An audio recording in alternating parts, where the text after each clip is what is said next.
போது அள்ளிக்கொண்டது.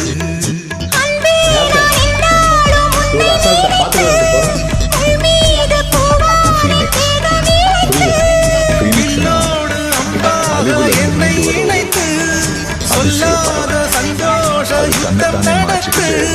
மறுபடியும் அந்த